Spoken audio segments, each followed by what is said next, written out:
Hi, I'm Brian. Welcome to Boss City. I'm sharing memories of my favorite TV shows. Today, I'm featuring Happy Days.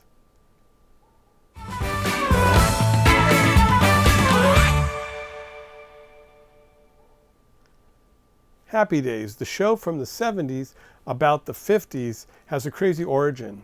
It was created by Gary Marshall with the title The New Family in Town and filmed as a Paramount pilot for ABC in late 1971.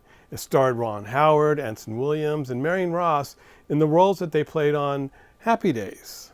The show did not sell, so Paramount used it as a segment of the Love American Style anthology series, renaming it Love and the Television Set. And that aired in 1972. Well, American Graffiti director George Lucas caught the Love American Style airing and hired Ron Howard as the lead in his film.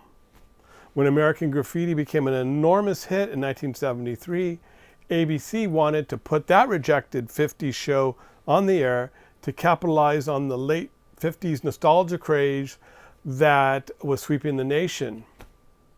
Ron Howard couldn't believe that he had to audition for the role of Richie, despite the fact that he had played him in the pilot and had starred in the film that was the reason ABC was greenlighting the show. Now called Happy Days, the show debuted in 1974 as a single-camera film show. The heart of the show essentially was the Richie character and how he related to his friends and loving family as he struggled with issues that all teenagers face regardless of the decade. That's why the show was initially so universal, as it was about a kid from 1957, but it could have been about a kid from 1967 or 1974. And the show touched on all the 50s stereotypes, which my parents loved because it reminded them of their teen years. They said they knew a Richie and a Potsy and more than one Fonzie.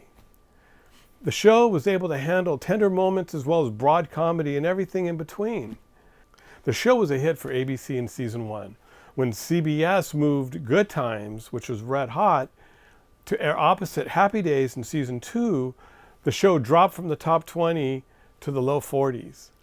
And the decision in season 3 to transition from a single camera show to a multi-camera show filmed in front of a live audience converted the show into something that looked like Happy Days, but was very different. It changed the look, the tone, and the performances. It was also decided at this time that the reoccurring character Fonzie should move into the Cunningham's garage apartment and become a main character. Well, it worked, and Happy Days was a hit again, and Fonzie-mania swept the nation. By season 4, Happy Days was the #1 show in the ratings. But Happy Days was never the same. The sweet sitcom about a teenage kid was now a broad, boisterous, and often ridiculous comedy about Fonzie and his friends. For easy laughs, both the characters of Potsy and Marion became stupid. Fonzie's character, over time, gained superpowers. He was so cool that he could turn on the jukebox and turn off the lights with just a tap of his fist. And while camping in the woods, he could quiet the wildlife with a snap of his fingers. And to encourage uproarious laughter from the studio audience, wild and ever increasingly outlandish storylines were introduced that caused the show to jump the shark over and over. And then Fonzie actually jumped the shark. So why is this show on my list? Well, the 2 first seasons were funny yet heartwarming, and my family loved the show, and we looked forward to Tuesday nights and the opportunity to watch it together. And those are some great family memories. As the show kept getting sillier and more unrealistic, my parents stopped watching. I would still tune in occasionally, but I started watching The White Shadow instead. My 2 favorite shows are from season 2. I always enjoy watching Cruising, where, to win a bet, Richie, Potsy, and Ralph go cruising for girls in Howard's big family car. They run afoul of Maureen McCormick's boyfriend, resulting in Fonzie souping up Howard's car and drag racing it. This is a laugh out loud episode where everything seems to go wrong for Richie. I can just hear my dad laughing. The other favorite is Guess Who's Coming to Christmas, where Richie discovers that Fonzie will be alone for Christmas. The Cunninghams convince Howard to invite Fonzie to their family-only Christmas activities.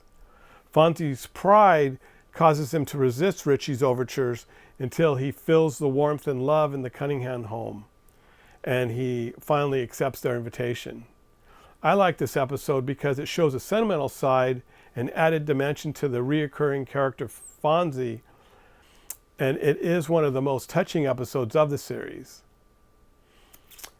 And this episode also made my list in a video I did called The 12 Shows of Christmas, and I'll leave a link in the description so you can take a look. So that wraps up my look at Happy Days. But what about you? Do you have favorite Happy Days episodes? How about any memories surrounding the show? If you do, please put them in the comments. I'd love to see them. And please like and subscribe. But I want to thank you so much for watching. This has been Boss City Brian, and until next time, I'll be rocking around the clock. Many blessings. Bye for now.